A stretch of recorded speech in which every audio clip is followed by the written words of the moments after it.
Jal Jeevan machine పనుల్లో భారీగా కమిషన్లు ఇచ్చే బడా గుత్తేదారులకే బిల్లులు చెల్లించేందుకు యంత్రాంగం సిద్ధమైంది.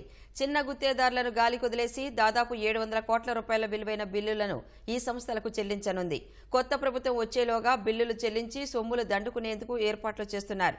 ఇందుకోసం చిన్న గుత్తేదారులు ఇప్పటికే అప్లోడ్ చేసిన బిల్లులను కొద్ది రోజులుగా తిరస్కరిస్తున్నారు.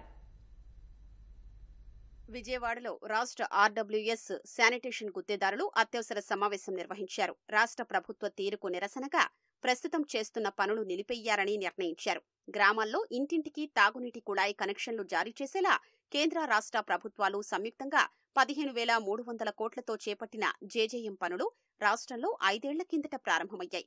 గుత్తేదారులకు అప్పగించిన 10,200 కోట్ల విలువైన పనుల్లో 4,200 కోట్ల వరకు పూర్తయ్యాయి. వీటిల్లో 3,000 కోట్ల చెల్లింపులు చేశారు. జేజేఎం పనులకు 2023-24 సంవత్సరానికి రాష్ట్ర ప్రభుత్వ వాటా కింద 700 కోట్లు నెలాఖరులోగా విడుదల చేసే అవకాశముందన్న సమాచారంతో బడా గుత్తేదారు సంస్థల ప్రతినిధులు రంగంలో దిగారు.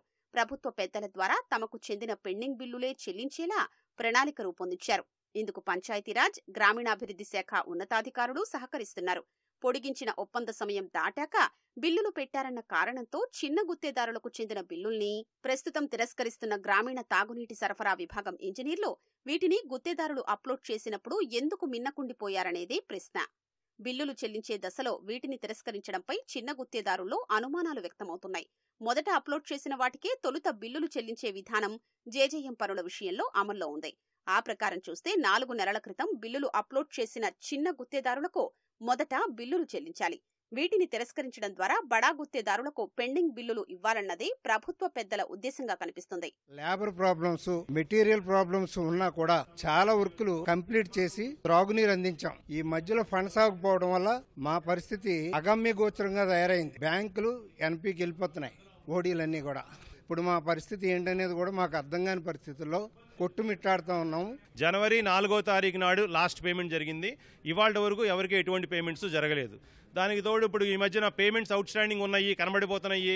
ఇది అన్నీ కనబడితే రేపొద్దున కొత్త గవర్నమెంట్ ఎవరైనా రావచ్చు, ఇబ్బంది ఉంటుందని అనుకున్నారో ఏమో తెలియదు. కానీ ఉన్న పళంగా ఉన్న ఫండ్స్ మొత్తం కూడా, ఉన్న బిల్స్ మొత్తం అన్ని కూడా రిటర్న్ చేసేశారు.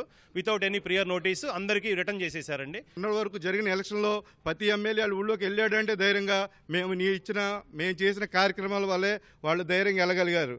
అలాంటి ధైర్యంగా వెళ్ళగలిగిన గవర్నమెంట్ మాకు బిల్స్ ఇవ్వలేకపోయిందంటే దానికి బాధ్యత గవర్నమెంటే వహిస్తుంది.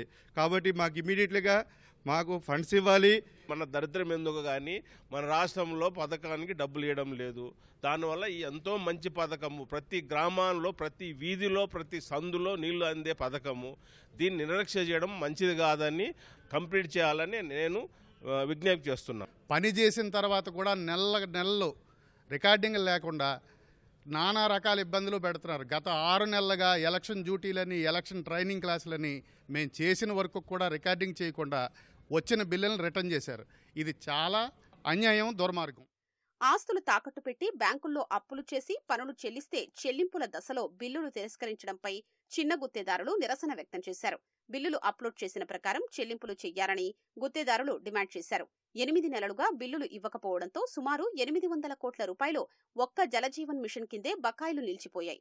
ఈ బిల్లులు ఇవ్వాల్సి వస్తుందని, నిబంధనలు మార్చి మోసం చెయ్యాలని యత్నించడంపై వారు ఆగ్రహం వ్యక్తం చేస్తున్నారు.